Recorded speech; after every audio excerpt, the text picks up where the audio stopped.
Hello folks, this is Steve, AB4L. We're going to find out why the right lane is closed. What do you think? Big arrows.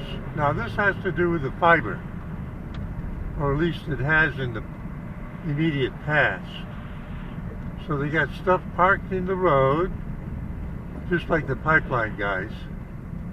They got the safety truck.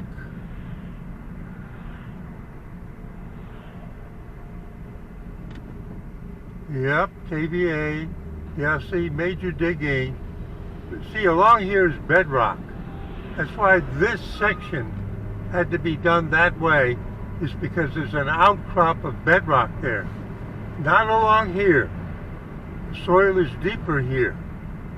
And I want to go in here.